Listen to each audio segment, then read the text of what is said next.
Hi friends, RBIയുടെ rate cut അത് മാർക്കറ്റിൽ നിന്ന് പ്രതീക്ഷ ഒരു വലിയ പ്രതികരണമൊന്നും ഉണ്ടാക്കില്ലെന്ന് മാത്രമല്ല തികച്ചും നെഗറ്റീവായ ഒരു പ്രതികരണമാണ് സൃഷ്ടിച്ചത് നമുക്ക് കാണാൻ പറ്റും. ഇന്ന് മാർക്കറ്റ് ക്ലോസ് ചെയ്തത് 0.18% ഡൗൺ ആയിട്ട് ഒരു ഫ്ലാറ്റ് ടു നെഗറ്റീവ് ക്ലോസിംഗ് ആണ് നമുക്ക് കാണാൻ കഴിയുക. എന്നാൽ ഒരു ഘട്ടത്തിൽ 23,443 എന്നുള്ള ആ ഒരു ലോ ക്രിയേറ്റ് ചെയ്ത മാർക്കറ്റിനെ പിടിച്ചു ഉയർത്തിയത് ചിലപ്പോൾ ഈ റേറ്റ് കട്ടുമായി വന്ന വാർത്തയായിരിക്കാം. പിന്നീട് ഒരു ഹൈ 23,694 വരെ പോയിരുന്നു. എന്നിട്ടാണ് വീണ്ടും 23,559 എന്ന ലെവലിൽ ക്ലോസ് ചെയ്തത്. അപ്പോൾ ഈ റേറ്റ് കട്ട് ഇല്ലായിരുന്നുവെങ്കിൽ ഇന്നത്തെ മാർക്കറ്റിൻ്റെ ഒരു ക്രാഷ് ചിലപ്പോൾ നമ്മുടെ ഇമാജിനേഷന് അപ്പുറത്തായിരിക്കുമെന്നാണ് തോന്നുന്നത്. അപ്പോൾ ഈ RBI റേറ്റ് കട്ടുമായി ബന്ധപ്പെട്ടിട്ട് മാർക്കറ്റിൽ വലിയൊരു മൂവ് ഇല്ലാതിരുന്നതിൻ്റെ ഒരു കാരണം ഈ ഒരു റേറ്റ് കട്ട് ഓൾറെഡി എക്സ്പെക്ട് ചെയ്തതാണ്. പൊതുവെ ഒളിഞ്ഞും തെളിഞ്ഞും പല ഗവൺമെൻറ് ഒഫീഷ്യൽസും ഈ റേറ്റ് കട്ടിൻ്റെ സൂചനകൾ തന്നുകൊണ്ടിരുന്നു. അതുപോലെ തന്നെ ധാരാളം റിപ്പോർട്ടുകളും അനലിസ്റ്റുകളുടെ എക്സ്പെക്റ്റേഷനും എല്ലാം ഈ ഒരു 0.25% റേറ്റ് കട്ട് എല്ലാവരും പ്രതീക്ഷിച്ചതാണ്. അതുകൊണ്ട് തന്നെയാണ് ഒരു നീജർക്ക് റിയാക്ഷൻ ഒന്നും നമ്മൾ മാർക്കറ്റിൽ കാണാതിരുന്നത്. കാരണം ഇത് ഓൾറെഡി ഇതിനെ മാർക്കറ്റ് ഡിസ്കൗണ്ട് ചെയ്തതാണ്. ഇതിൽ മുമ്പേ പല സ്റ്റോക്കുകളിൽ ഇതുമായി ബന്ധപ്പെട്ട് ആളുകൾ എൻട്രി എടുത്ത് കഴിഞ്ഞിട്ടുണ്ടാവാം. ഇപ്പോൾ ഇന്ന് തന്നെ നമുക്ക് ഈ റേറ്റ് കട്ടുമായി ബന്ധപ്പെട്ടിട്ട് ഏതെങ്കിലും വിധത്തിലുള്ള ഗുണം അനുഭവിക്കാൻ സാധ്യതയുള്ള ചില സെക്ടറുകൾ ഇന്ന് പോസിറ്റീവ് തന്നെയാണ് ക്ലോസ് ചെയ്ത് നമുക്ക് കാണാൻ പറ്റും. ഉദാഹരണത്തിന് നിഫ്റ്റി ഓട്ടോ പോസിറ്റീവായിരുന്നു, നിഫ്റ്റി റിയാലിറ്റി പോസിറ്റീവായിരുന്നു, അതുപോലെ പ്രൈവറ്റ് ബാങ്കിൻ്റെ സെക്ടർ പോസിറ്റീവായിരുന്നു, കൺസ്യൂമർ ഡ്യൂറബിൾസും പോസിറ്റീവായിരുന്നു. പക്ഷേ നേരിയൊരു പോസിറ്റീവിലാണ് ഇതൊക്കെ ക്ലോസ് ചെയ്തത്. നല്ലൊരു റാലി നടക്കേണ്ടതായിരുന്നു ഈ സ്റ്റോക്കുകളിലൊക്കെ. അപ്പോൾ അതൊന്നും ഇവിടെ ഉണ്ടായിട്ടില്ല.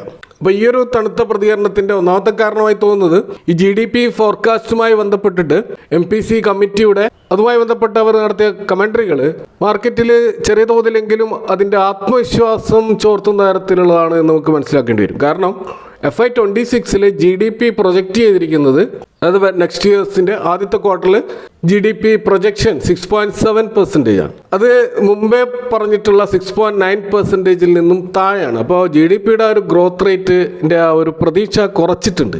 കൂടാതെ Q2 അത് 7.3 നിന്നും 7 കുറച്ചിട്ടുണ്ട്. Q3 അത് 6.5 ആയിട്ടാണ് നിർത്തിയിരിക്കുന്നത്. അപ്പോൾ ഇതിൽ നിന്നും ഗവൺമെൻറ് അല്ലെങ്കിൽ RBI GDPയുടെ ആ ഒരു പ്രൊജക്ഷൻ ടാർഗറ്റ് ഡൗൺവേർഡ് ആയിട്ട് റിവൈസ് ചെയ്തത് നമ്മുടെ എക്കണോമിയുടെ റിക്കവറി നമ്മൾ വിചാരിക്കുന്ന വേഗത്തിലുള്ള റിക്കവറി ഉണ്ടാകില്ല എന്നതിൻ്റെ ഒരു സൂചനയായിട്ട് മാർക്കറ്റ് കണക്കൂട്ടുന്നുണ്ട്. അപ്പോൾ അതിൻ്റെ ഭാഗമായിട്ടാണ് വലിയൊരു ആവേശം ഈ ഒരു റേറ്റ് കട്ടിനോട് ആളുകൾ കാണിക്കാതിരുന്നത്. മറ്റൊരു പ്രധാനപ്പെട്ട കാരണം റേറ്റ് കട്ട് കൊണ്ട് മാത്രം നമ്മുടെ മാർക്കറ്റ് മുന്നോട്ടേക്ക് പോകണമെന്നില്ല. നമ്മുടെ മാർക്കറ്റിൻ്റെ ഡൗൺ ട്രെൻഡിൻ്റെ മറ്റൊരു പ്രധാനപ്പെട്ട കാരണം കോർപ്പറേറ്റുകളുടെ ഏർണിങ്സിൽ വന്ന കുറവാണ്. ഇപ്പോഴും Q3 റിസൾട്ടുകളുടെ കോർപ്പറേറ്റ് ഏർണിങ്സ് നമ്മൾ നോക്കുകയാണെങ്കിൽ പലതും മിക്സഡ് ആയിട്ടാണ് കാണുന്നത്. ഇപ്പോൾ നിഫ്റ്റി 50 ബ്ലൂ ചിപ്പ് കമ്പനികൾ ഏകദേശം 37ഓളം കമ്പനികൾ ഓൾറെഡി റിസൾട്ട് പ്രഖ്യാപിച്ചിട്ടുണ്ട്. അതിൽ പകുതിയോളം കമ്പനികളുടെ റിസൾട്ട് സ്ട്രീറ്റ് എക്സ്പെക്ടേഷനെ മീറ്റ് ചെയ്തിട്ടില്ല. ഇപ്പോൾ നമുക്ക് കാണാൻ പറ്റും അതിൽ ഹെവി വെയിറ്റ് ആയിട്ടുള്ള ICICI bank, Bharti Airtel, Reliance Industries, BPCL, Infosys,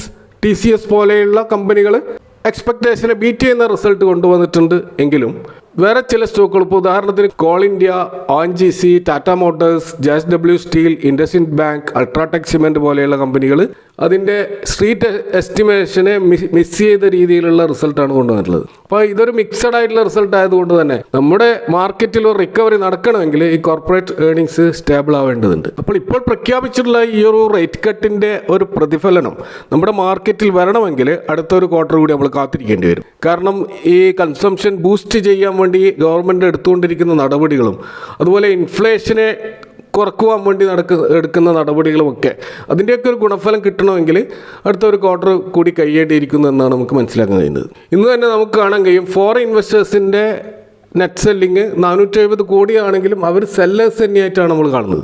FII selling നിൽക്കാതെ നമ്മുടെ മാർക്കറ്റിൽ ഒരു റിക്കവറി വലിയ ബുദ്ധിമുട്ടാണ്. അപ്പോൾ ഗ്ലോബൽ ക്യൂസും പല വിധത്തിലും മാർക്കറ്റിനെ സ്വാധീനിക്കുന്നുണ്ട്. പ്രത്യേകിച്ച് നമ്മുടെ റൂപ്പിയിലുള്ള ഡിപ്രിസിയേഷൻ ഒരു പ്രധാന ഘടകമാണ്. അപ്പോൾ ഇതൊക്കെ റിക്കവർ ചെയ്താൽ മാത്രമേ മൊത്തത്തിലുള്ള ഒരു മാർക്കറ്റ് റിക്കവറി സാധ്യമാകുള്ളൂ എന്നുള്ളതാണ് നമുക്ക് മനസ്സിലാക്കേണ്ട ഒരു കാര്യം. ഇപ്പോൾ നിലവിലത്തെ മാർക്കറ്റിൽ ഈ 52 വീക്ക് ഹൈയോട് അടുത്തുകൊണ്ടിരിക്കുന്ന ചില ഫണ്ടമെൻ്റലി സ്ട്രോങ് ആയ സ്റ്റോക്കുകൾ നമുക്ക് കാണാൻ പറ്റും. ആ സ്റ്റോക്കുകളെ കുറിച്ചാണ് കുറച്ചുകൂടി വിശദമായിട്ട് നമ്മൾ ഈ വീഡിയോയിൽ സംസാരിക്കുന്നത്. R4iലേക്ക് ഒരിക്കൽ കൂടി എല്ലാവർക്കും സ്വാഗതം. ഇവിടെ ഒരു സ്റ്റോക്ക് വരുൺ ബീവറേജസ് ലിമിറ്റഡ് ആണ്. വരുൺ ബീവറേജസ് നമുക്കറിയാം വേൾഡിലെ പെപ്സിക്കോയുടെ വൺ ഓഫ് ദ ലാർജസ്റ്റ് ഫ്രാഞ്ചൈസിയാണ്.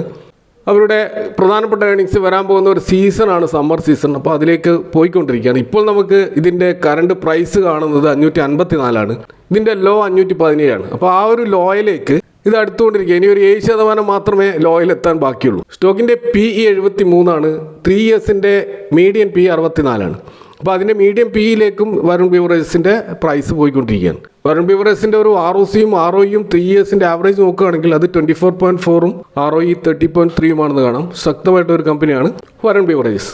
മറ്റൊരു സ്റ്റോക്ക് നമ്മൾ കാണുന്നത് ടാറ്റ പവറാണ്. നമുക്കറിയാം റിന്യൂവബിൾ സെഗ്മെൻറ്റിലേക്ക് കാലെടുത്ത് വെച്ചതോടെ നല്ല രീതിയിൽ മുന്നോട്ട് പോയ ഒരു സ്റ്റോക്കാണ് ടാറ്റ പവർ.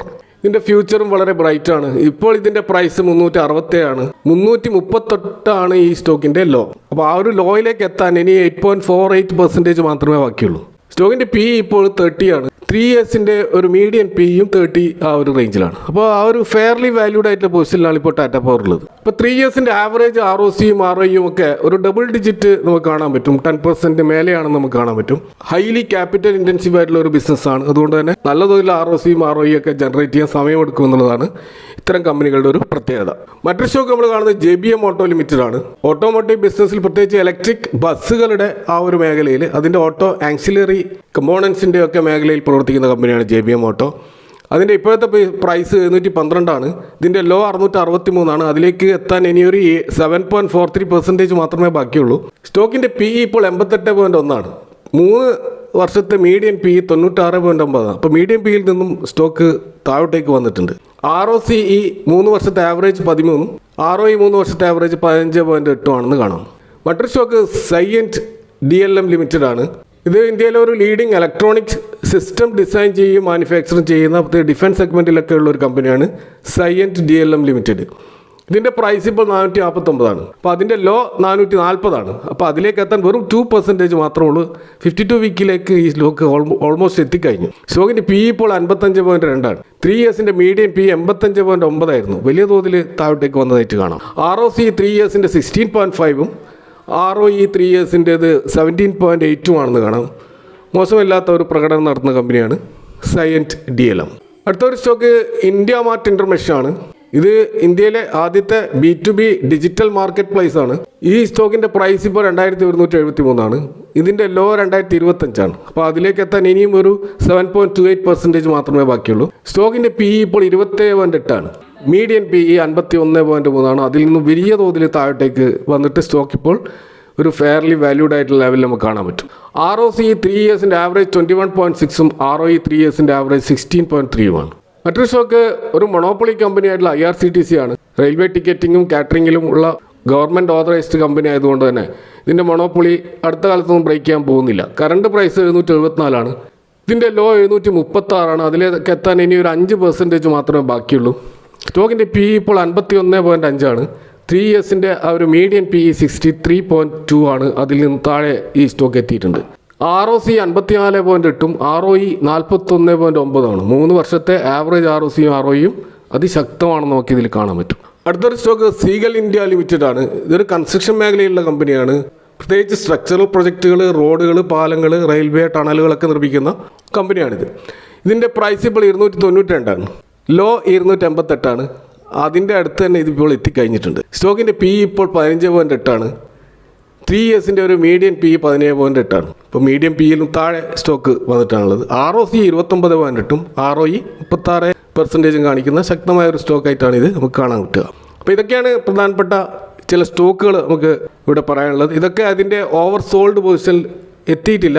കാരണം 50 RSI 50-ൽ താഴെ കാണിക്കുന്ന സ്റ്റോക്കുകളാണ് ഇതൊക്കെ. അപ്പോൾ ഈ സ്റ്റോക്കുകൾ നിങ്ങൾ കൂടുതലായി പഠനവിധേയമാക്കുക. ഈ സ്റ്റോക്കുകളെ കുറിച്ച് നിങ്ങളുടെ അഭിപ്രായങ്ങൾ പങ്കുവെക്കുക. Thank you for watching. See you next time with another video.